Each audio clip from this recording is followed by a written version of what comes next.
Hello and welcome to Profiles in Risk. This is your host Tony Cañas on a Friday morning, 10:30 a.m. Pitching the second in like a triple hitter. I think I have 3 or 4 episodes today, which is normally I do one or maybe two.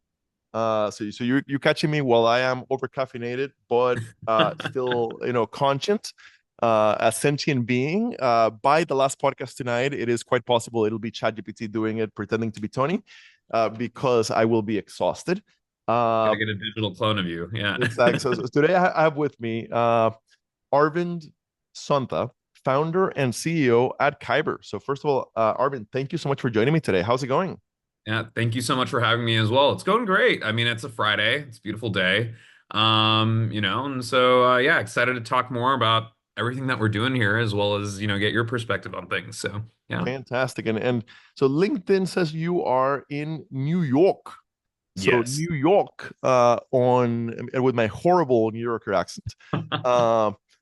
Uh, New York on April 18 is either absolutely gorgeous spring or Mhm. you're still under a foot of snow. And I just recorded with somebody in Boston who is Yeah. absolutely beautiful spring. So I'm gonna guess absolutely beautiful spring in New York right now. You are correct. Yeah. Perfect. Thankfully, we are looking at like, some low 60s and sunny. We're Ooh, kind of out beautiful. past the slump. Yeah, no, I mean it's been fun. I think we had an engineer move from California, I want to say like October last year, and I was like, oh man, you're kind of coming in at like the worst time. The holidays in New York are great. January, February, a bit of a slump. March is, you don't know, but then by April, this is when the city starts to open up, right? And everybody kind of comes back Yeah. out with vengeance. My So my my best friend from Costa Rica, where I grew up, ended up in San Francisco for about 10 years. mm. And then they relocated to Minneapolis, Minnesota in like December. Oh wow, And I'm like, dude, it's you quite have the no shift. idea what you have done. All right. So we always give the guest a chance to give the elevator pitch. What Hmm. is Kyber? Yeah, no, great question. So Kyber is a AI native document generation and delivery platform. We specifically help claims teams instantly draft, review, and send claims forms and correspondence. Specifically like those complex ones like your decisioning letters, payments, partial denials, reservation of rights, where our AI does a lot of the heavy lifting, gets you that really high quality draft, but then you backstop that with a full, highly auditable, deeply transparent, integrated real-time collaborative editor, review workflow. We manage all of the fulfillment and all of those pieces as well. So, yeah, I think the thing that was just very surprising as we were working with carriers was how much time their teams spend getting these things right. And it's because, these documents show up under litigation. Like they're heavily scrutinized. You got to get it right. But it's something that no adjuster that we've met loves doing. It's literally Oh like my the God, one thing yes. that they hate doing, right? Yeah, yeah, it's from there that we've really built out this powerful platform where we sit next to claim systems and we just get it right every time. So Get it right every time. All right. All right. And you said it as long as this is not the part that you email me about cutting out, it like this could hey, be I'm a technologist, uh-huh. and the thing is for a technologist to have the confidence that they have on a piece of tech Uh-huh. is a big thing, right? Okay. It's not. We do live demos. We've had all sorts of curveballs and things thrown our way, but we always see that moment of wow, that like sparkle, and that's a really powerful thing. So, Right. So I always kind of I'm a non-technical guy, right? I am not a an engineer by any stretch. I am an insurance nerd. And Mhm. my bachelor's happens to be in management information systems, but yeah, that was 20 years ago, and uh, I was never a good developer to begin with, even in the few programming classes I took in college. Okay, so I always address everything in the podcast from at the beginning from a perspective of my own experience in insurance. So I started in the claims department Mm. at Farm Bureau of Iowa, where I took the first notice of loss and I handled the small claims. It was a lot of fun because I got to be the hero basically. Like if anything negative had to happen, right? If anything was being declined or anything like that, then it went to the next level of adjusters, and I didn't have to worry about it. Okay. No Mm-hmm. lawyers involved, no letters, right? Then Mm-hmm. my second year, I moved over to Nationwide, where I was doing MedPay and PIP. So not Mm-hmm. too bad. Still first party coverage is not liability, which is a lot more complex. Um, and I wasn't doing Michigan PIP, which was unlimited at the time. So I had Midwestern states that were pretty easy, but I did have some letters. Uh, Mm-hmm. so so Mm-hmm. uh, I totally get it, and I've chatted with enough claims adjusters in the deeper sides of claims to understand how they are historically. The reservation of rights and all the other letters that are required are a royal pain in the butt, an Yeah. incredible time suck, Mm-hmm. and absolutely crucially important to get every dot, every Yeah. period correct. And Formatting, you name it. and Just and every, yeah. there's some adjusters in the deeper sides of insurance that are attorneys. Most adjusters are not, Yeah. right? And even though the insurance companies employ quite a few attorneys, uh, having having every letter that goes out be looked at by an attorney would be prohibitively expensive, et cetera, et cetera, et cetera. So I Exactly. Yeah. so I intuitively understand the need for what you're doing, which makes me think, because by the way, my career, I was never a leader. I was never even a manager. Mm-hmm. I was a relationship manager at times, but never a manager. So I've never had this problem myself. But yes, I would bet that any claims director, BP, etc., out there Mm-hmm. intuitively. So we won't spend a lot of time digging into the why this is important.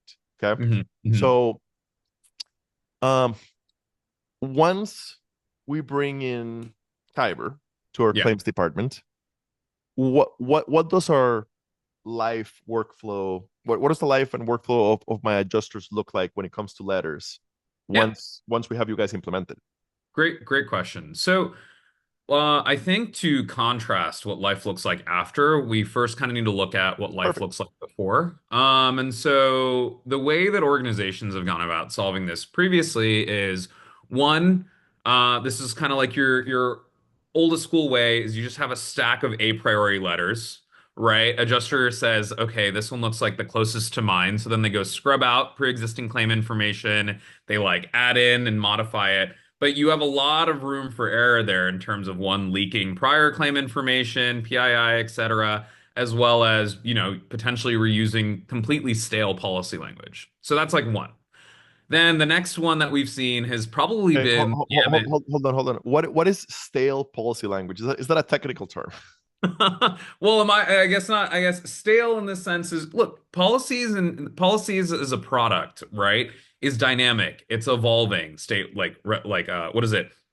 State regulations change, legislation changes, so Yeah, on. it's evolving very, Um, very carefully. The language is right, gets tested in court, and and when it doesn't stand up the way that we thought it would, then we have to modify it, etc. And that's how we end up with the like the client, the general society thinks that we wrote complicated policies in order to screw them. The reality is complicated policies came over 150 years of litigation. yeah, exactly. uh, uh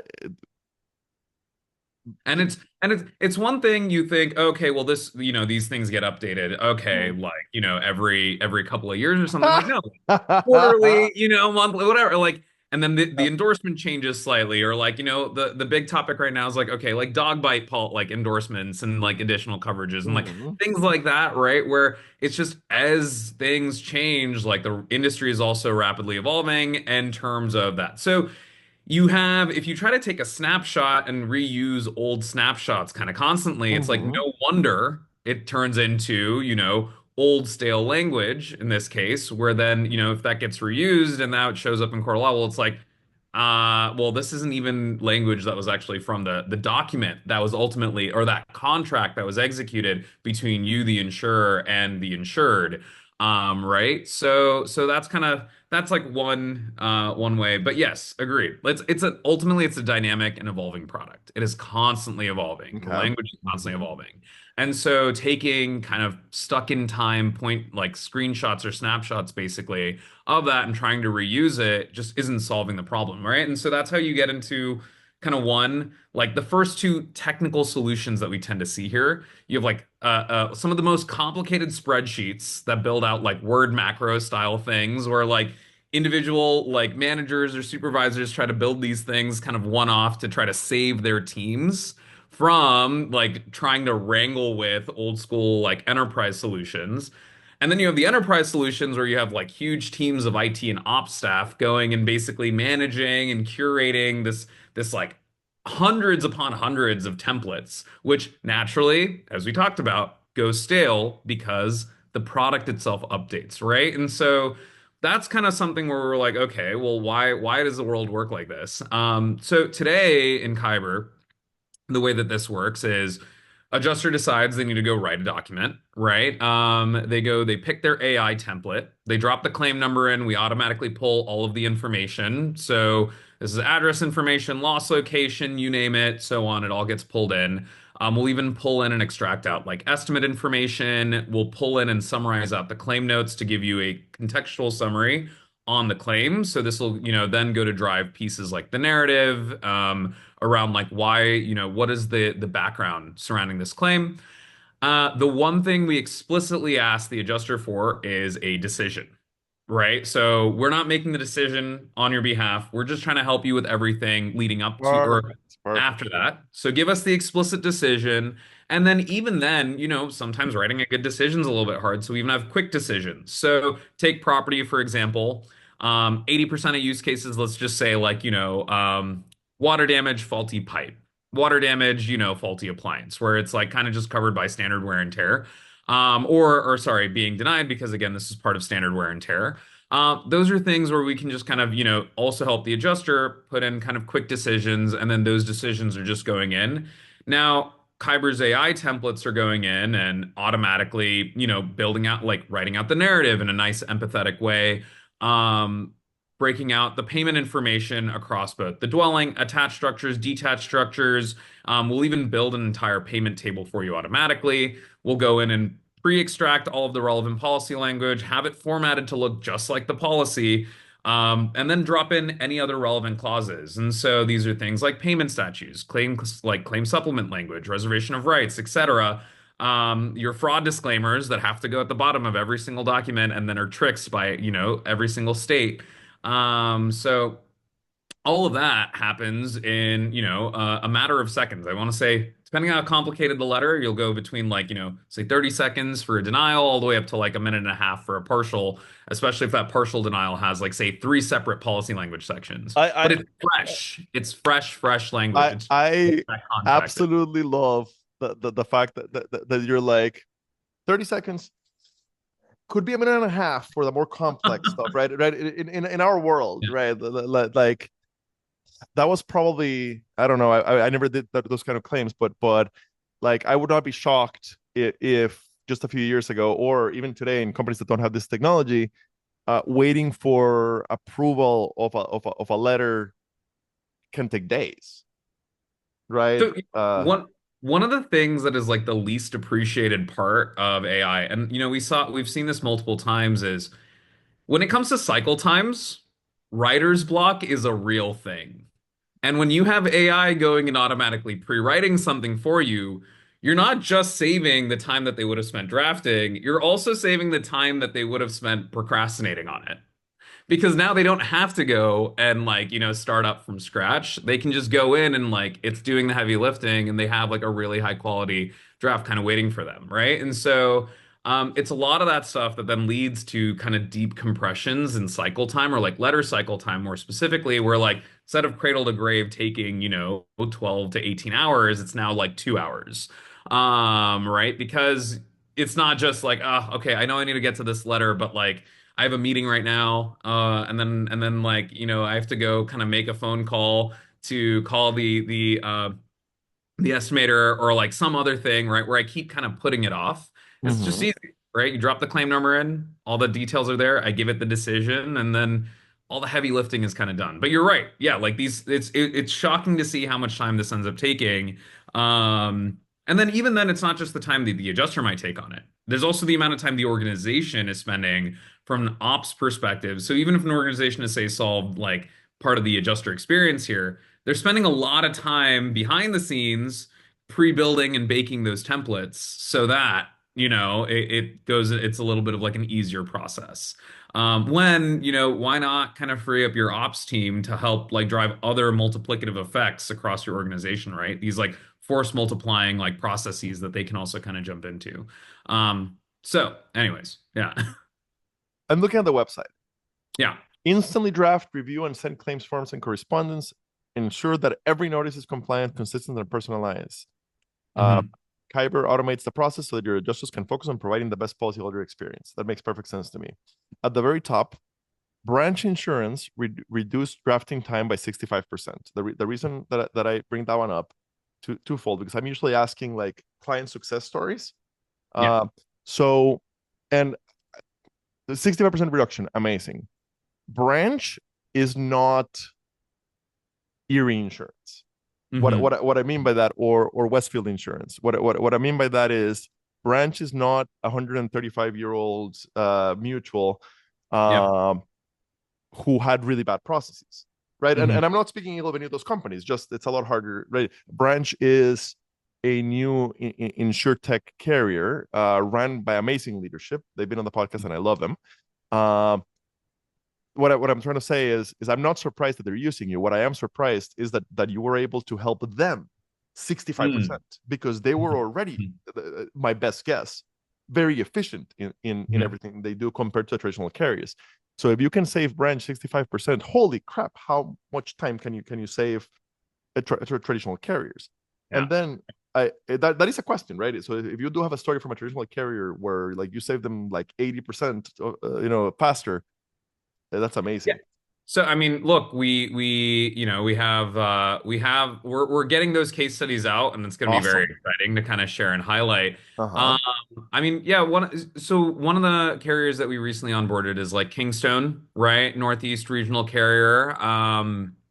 They're from like, I think they were founded in like 1886, I believe, Uh-huh. but they're going through this period of like rapid transformation. They have leadership that's very well aligned with going about, bringing that transformation in and actually starting to say, okay, like this is how we're going to go about. And so, yeah, we're really excited about all of the stories and things that that's going to translate into because you're exactly right. You have a tech-enabled, high-end, like, tech forward carrier that's been built from the ground up with all of these things in mind, and even then we're able to drive kind of these massive improvements for them. And what, like, where is like what's the limit here? Because there's these things with the AI templates. There's so much more kind of coming downstream in terms of all of the other opportunities to help drive even more intensive automation and Mm-hmm. efficiency here. Because look, the thing is with this is to be a good adjuster is to be objective, analytical, and ideally empathetic. But to Mm-hmm. be a good like letter writer is to be a good storyteller, right? And like there's it's just separate skills. Like we've met out of like the thousands of adjusters that we've talked to. We've met one adjuster. He's like, semi-retired now, who actually liked writing these letters. But he just basically now he just what is it? He flies across the country training other claims adjuster organizations how to write these letters. But notice how he no longer writes these letters, right? And so we have yet to meet, somebody that's like, yeah, like I really love this. So there are people, of course, within organizations who are like the owners and like the thought leaders and the process holders in terms of this. But it's just not something that like adjusters like doing. It's just like that one thing that's like, this is a huge kind of bog down in terms of that, where we really think we can help drive a lot of efficiency as well as just kind of help reduce burnout, right? Like this is one of those things that like you get slapped on the wrist for if you get it wrong, but nobody really Okay. thanks you if you get it right, right? They're So like, so okay, so great. so now you've really opened the can of worms. Okay. Yeah. Um, Burnout in claims is one of the biggest talent problems that our industry has. A lot of it is they are buried, perennially buried under way too high of a pending. Some of it is unavoidable. Some of it is that uh, by nature claims uh, everybody that you talk with in any given day is having a bad day. Otherwise, they wouldn't be talking to claims, right? Hmm. It's by nature adversarial. So claims is hard in the best of circumstances. And unfortunately, the majority of carriers treat it like a cost center, even though Yeah. claims is the product that people are Hmm. buying. So so yeah. Uh, and a lot of it is mental health. I think we need a lot more work on that side of the game. But yes, taking away the worry of the letters and making the letters always correct, always compliant, fast and easy Hmm. for the adjuster will lower their workload and their stress and will lower burnout. I completely and totally agree with that. I don't think it's a primary cause of burnout, Hmm. but it is Yeah. definitely a contributor. That makes absolutely perfect sense. Hmm. All right. So what does what is the implementation? Oh, and another quick comment. So I saw looking at your LinkedIn, your Yeah. last post on LinkedIn just like a day ago. Yeah. Stopped by the Ohio Mutual Insurance Group Yeah. in Bucyrus, Ohio, earlier this Yeah. week for an in-person meeting. I Yeah. toured the office. Beautiful drive up there from Columbus. Yeah. Yeah. And you have the pictures to prove it and everything. I've Uh-huh. been there, so Yeah. very familiar. And that's what got me thinking. Oh my God, like this is truly a sea change. If we Mm. are at the point where the regionals and super regionals and the 100-plus-year-old carriers are implementing or considering implementing this level of technology, this is the tagline of this podcast for a long time has been not your grandpa's insurance industry, or right and holy crap, I'm gonna have to switch to like even I am shocked. Like I spent half my week interviewing insurtechs, and now even I am shocked. Uh, no, all kidding aside, it is fantastic to see proof out there that traditional carriers are bringing in Yeah. technology of this type. Uh, One of the things that's yeah. surprising actually, Hmm. and as we built the product and we had more and more of these conversations, the number of times I've talked to AVPs, VPs, chief claims officers who are like, I've been looking for a solution for this for over a decade. So like they've been looking for it for a very long time. They've never found it, right? Because traditionally a lot of the solutions here have been basically, marketing style document generation products that then get like retrofit to service claims rather than having something that's been built with a claims team in mind from the auditability, the review, the actual functionalities focused around policy reasoning, right? And so yeah, the number of carriers that we've talked to, and again, like executives and leaders that we've talked to in claims that have, voiced to me that, look, I've really been looking for something like this for a very long time. It just hasn't existed. And I think there's kind of twofold here because I think insurance gets a lot of bad rap sometimes where oh, you're like stuck behind legacy, whatever. The truth is, insurance and even financial services more broadly were one of the first adopters Mhm. of, And that is why that heck, so yeah, exactly. They were one of the first adopters, yeah. and that is why the combination of that and being heavily regulated Hmm. leads to a lot of old systems continuing to run, Yeah, right? exactly. Like the reason they're old systems is because we're the first ones to get them. Yeah. But I think what's happening now is you're having kind of these additional stacks where it's at first it was like okay, like cloud technology, and then all of the additional innovations on top of cloud technology, and then you have this other now huge big step function in AI where it's like okay, you know what?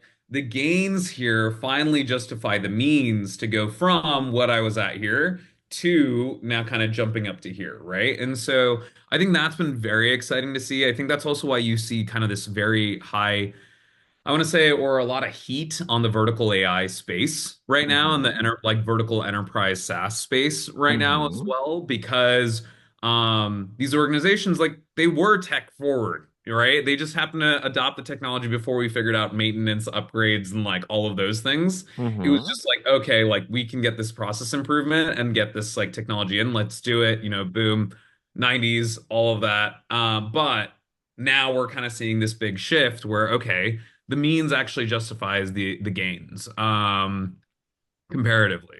So Okay. I am okay. Implementation. mm, What yeah. is the implementation like? So Yeah. so So sorry, go ahead. no no no. Yeah, yeah, okay, cool. Yeah, no, so go live is typically about 2 months is what we say. Do Especially we if you have have to be on like a super modern claims management system to be able to do so what is it? So one, we have a full standalone, like you can get up and running, but like it's gonna be a pain in terms of like just the data entry pieces on the claim file. Mm-hmm. And so if you have an existing claim system, what is it that we already integrate with, then it's about a 2 month go live. Okay. Really, and about a month of that And, is just data collection. So and it's not even our data collection, it's just the team agreeing on and getting aligned in uh, terms of like here's my 5 step checklist. These are the things that I need to go square up and mhm. whatever. And then we actually handle provisioning in like less than a week. So we have an out of the box product. We'll get you set up, configured, tested, and then the following week your admins will get access. And then yeah, with an existing claim system integration, super easy to go live relatively quickly. If you don't have an existing claim system that we've integrated with, then I typically add about like a month just to be safe. We can Mhm. also parallelize the month Okay. with that first month of data collection anyways. Mhm. Um, with that, I mean, we've integrated with everything. You'll see our partners from Guidewire, Uh, Snapsheet and PCMS. We've mhm. also integrated with mainframe systems like AS400 already. We've run the gamut here Okay.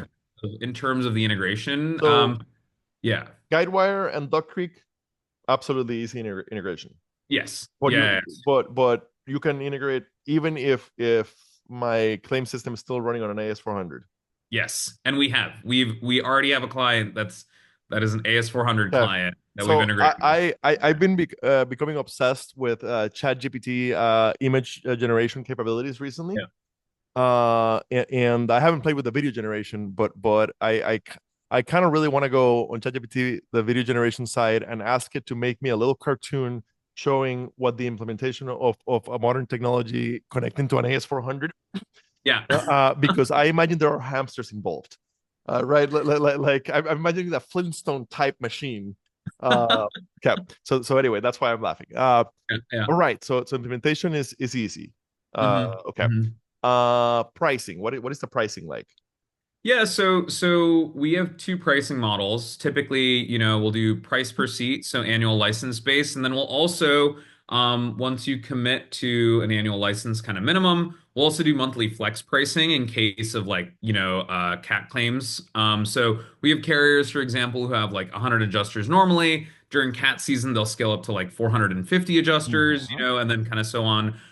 So we'll offer kind of monthly flex pricing in those cases for those adjusters. So that way they don't have to set up ad hoc external, broken processes again. They can bring them into Mhm. the same organizational like tool, centralized tool. Then we also do per claim pricing. So just like unlimited usage, we'll just look at kind of, like add as many users as you want, do whatever you'd like. We're just going to look at kind of the like distinct number of claims that have been basically thrown into the system over the period that like, we've basically agreed upon.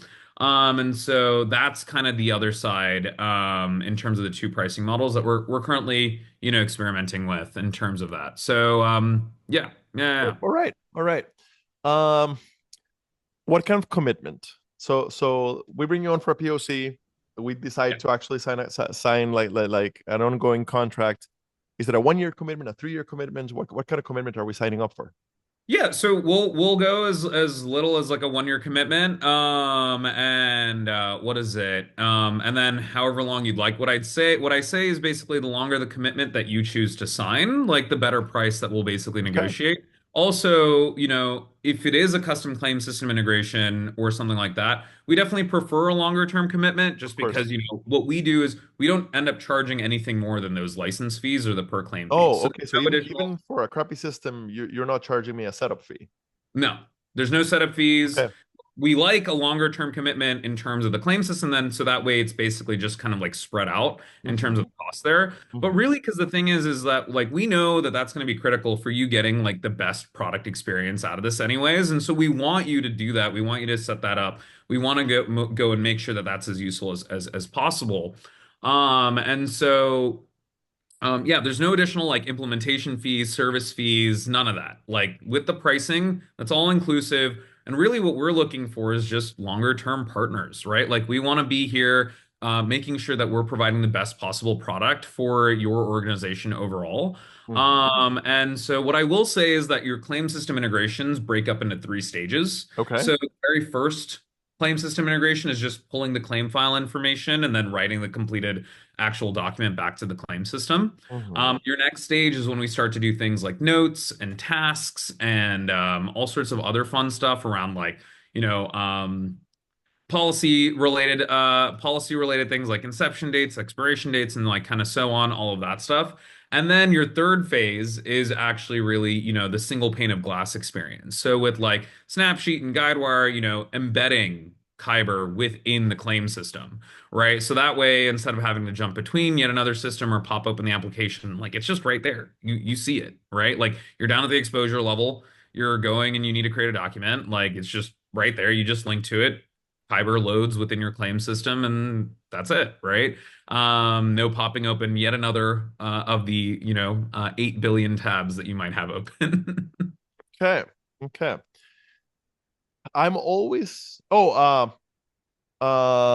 any anything coming down the development pipeline that you're already excited about. And this will probably come out in May, Mhm. early to mid-May. So anything that you can already talk about from the development pipeline that you're excited that is coming. Yeah, so I think really the biggest thing is going to be user-defined AI templates. So there's two worlds right now within Kyber. We have these like Kyber managed AI templates that do all of this heavy lifting, really complicated stuff. And then you have static templates. This is like your bread and butter, what you expect out of the world today type of, plug direct values in. What we're going to be doing is we're going to bring the magic of these Kyber managed AI templates into your static templates so that you get all of this really high quality functionality and capabilities. Like, hey, well, I have a theft affidavit, and in my theft affidavit, I always want to cite like this specific policy language, right? Or hey, let's like have a dynamic table get just automatically built into the static template here. Or just kind of like let's take a status letter, right? Instead of the adjuster having to go type in what specific like requirements that are needed, imagine the experience where claim file, we already know what's going on in the notes in terms of what files we're requesting, just goes and gets AI generated where you have a bunch of the static text, but that list of like these are the documents that we're still waiting on inside of your status letter just goes and gets like well written from the actual claim notes, right?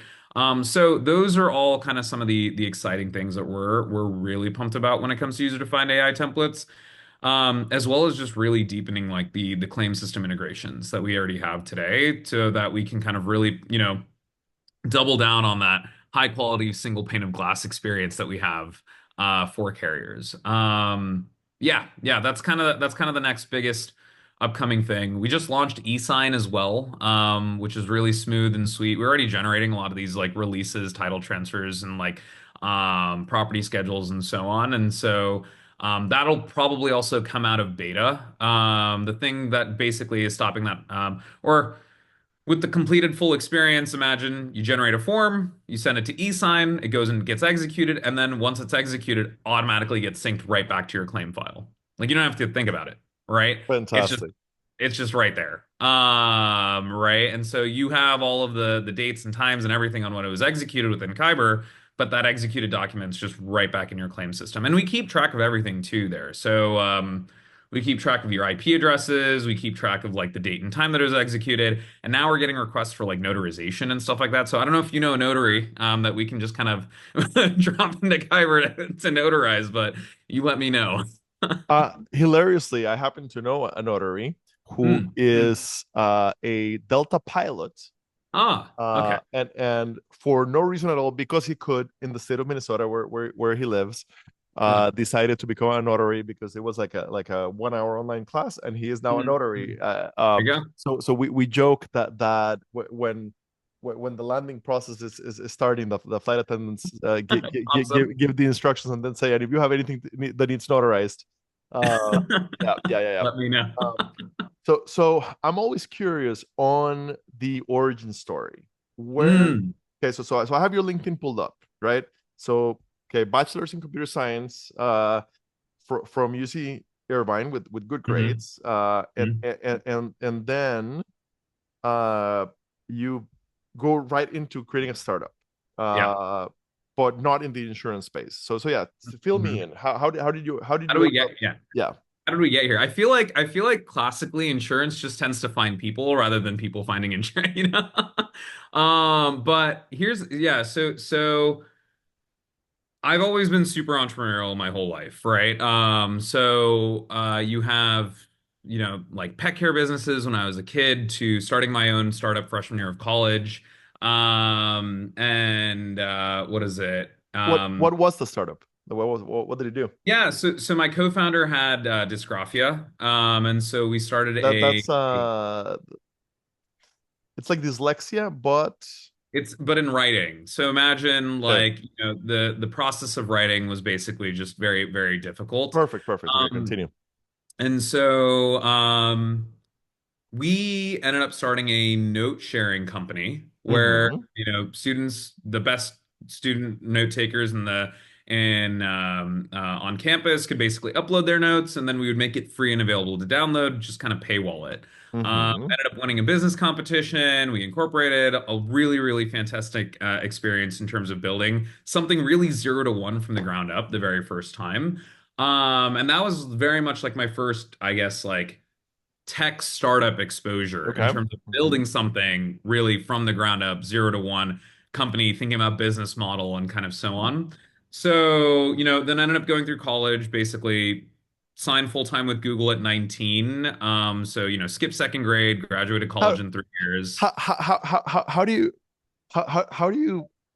how do you even say the words signed up with Google at 19 without, because you successfully delivered that line Yeah. without sounding incredibly arrogant. So you I, must have practiced that. Right, because I, I just want to point out that's like Doogie Howser kind of thing, right? Which means nothing. You're too young to know that reference probably. But the Doogie Howser was a show in the 80s about a kid who ended up becoming a doctor at like 14 years old, got right? it. So Got it.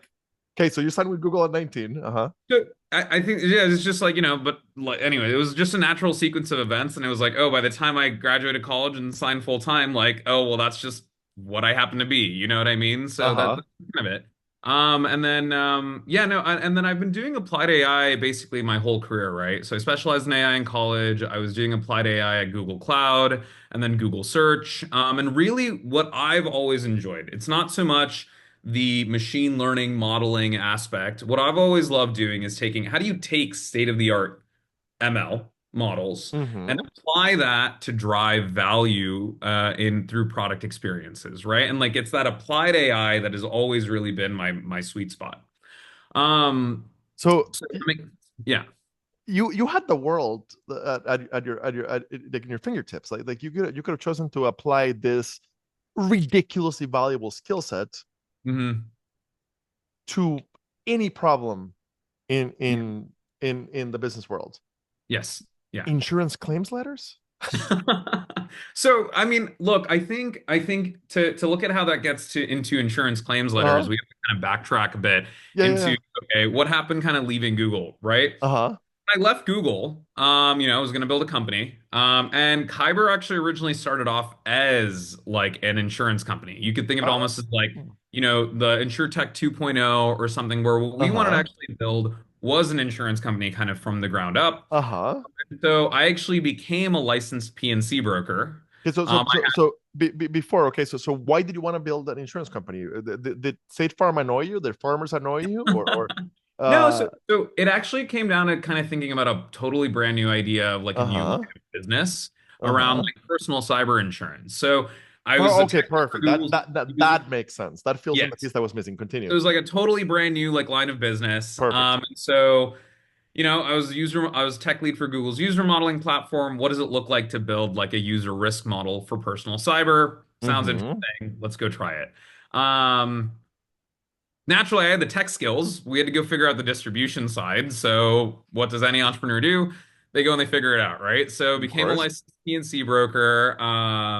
Stood up an agency subsidiary in California, New York, and Texas. I have both my PNC license and my excess surplus lines Hmm. license. And got appointed by carriers, and then I sold home auto and personal cyber insurance.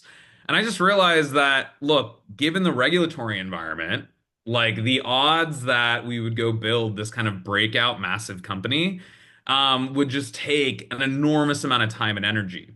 The flip side of that, though, was there was one key insight that we took from this, which is insurance companies are about like 8 to 9 years now into their cloud transformation journeys, Hmm. right? The whole promise with InsurTech 1.0 was that, hey, we have a decade head start to go in and basically disrupt incumbents. While the truth was, like, that did kick off also incumbents, basically cloud transformation and migration strategies. And we were now at this point where they were 9 years into that. They were actively kind of transforming their actual underlying stack, adopting cloud technologies, right? Like Guidewire Cloud launched what, maybe 2020 in earnest, right? Where they've now basically actively brought on more and more of these like large clients onto it. So with that transformation comes this opportunity to also go in and double down on what we're good at, which is building software, not insurance, right? So you had both that transformation, that key insight there, along with this idea that, AI was really powerful for unstructured industries or industries classified by unstructured data. And so we really started building kind of across the across the value chain here, right? So we started off really, I mean, very much focused on carriers and how to help make them more efficient, but we started off in like customer support. We had experiments in like underwriting, operations, and claims. And it was in claims that we found like a very, very like a large pain point where we saw again just adjusters kind of struggling with this problem that they hated doing. This is just not something that they enjoy doing. And then more importantly, though, it was a problem that, was really kind of bogged down by just bad tools.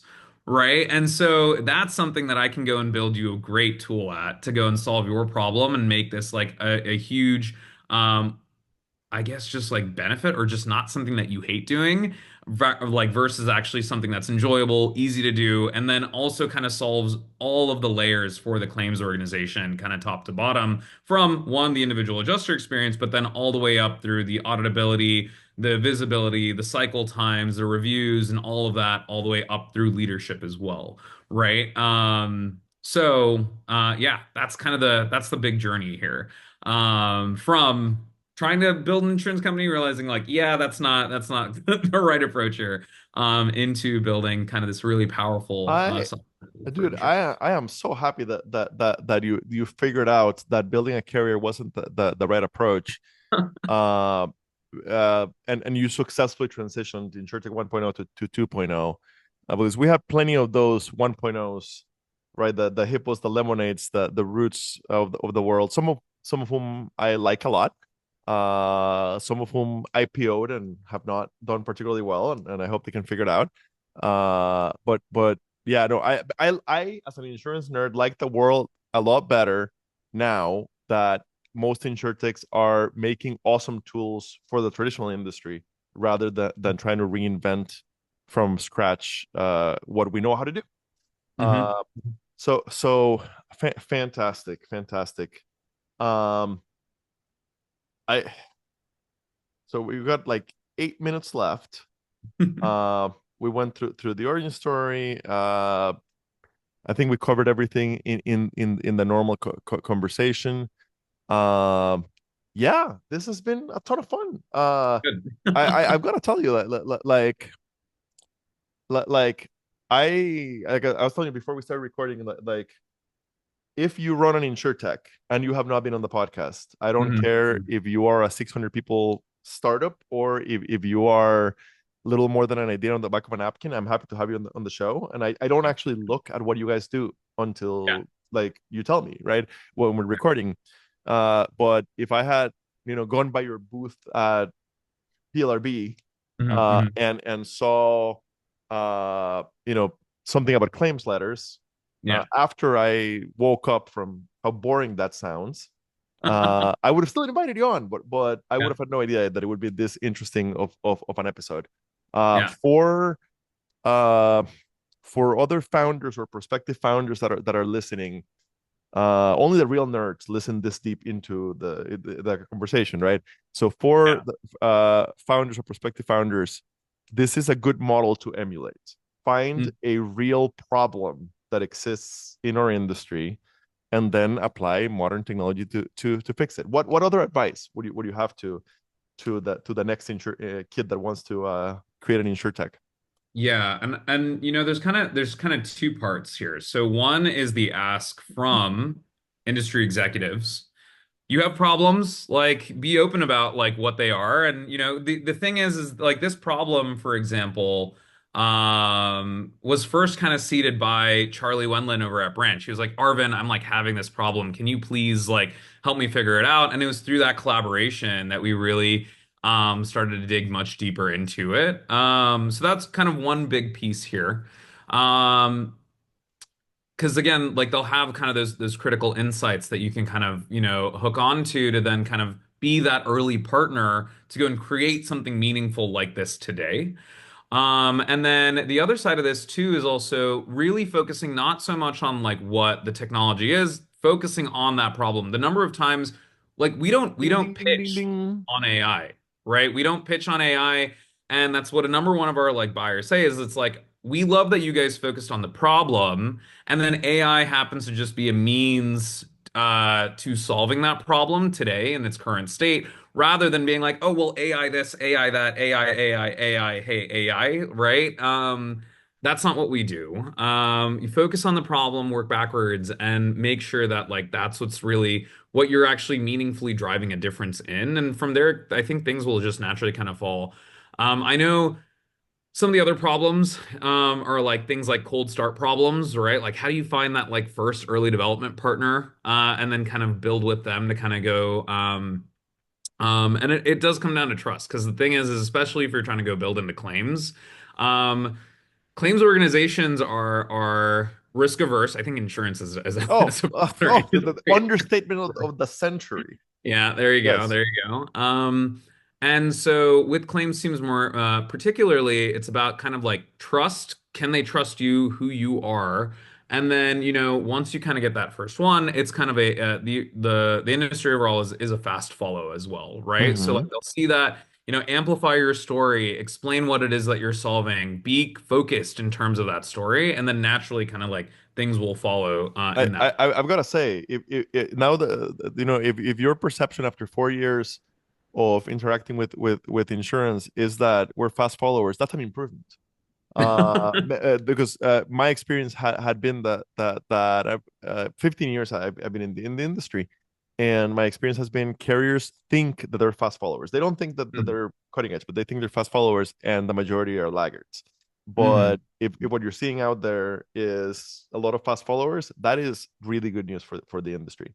That's Uh, interesting. Yeah, and I guess maybe again, I think that might also just translate into what I meant by carriers are 9 years into their cloud transformation journeys now, right? It's a different ballpark, it's a different ball game. Like Absolutely. they have their like provisioning strategies in place. They know that they're What looking for SOC 2 and HIPAA and so on. when I'll leave you with a quick story from my side. This podcast has been around for so long that at the beginning, when we would ask insurtechs, so what is the integration like? Uh, Basically, if they said the words, we can work with your API, or we ask them for a client story, and they would go, they would mention that the client who was a carrier had API.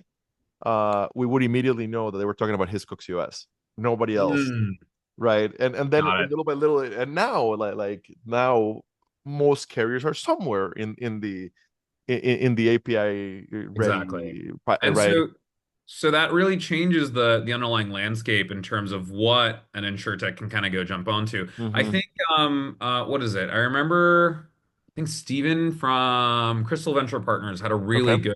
good document, I want to say a few years ago about how um you had 1.0 disruption, but then kind of this period of transformation now. And so that's one thing that I was kind of like, I was like, yeah, like that makes a ton of sense in terms of how we're in kind of this phase three approach, right? Where it was like, okay, 1.0, Let's go disrupt 2.0. Let's kind of learn from that and kind of balance risk along with growth. And then 3.0, right, is this period of transformation now where it's like, let's go actually build and kind of transform the industry kind of more so from this perspective, right? And so, yeah.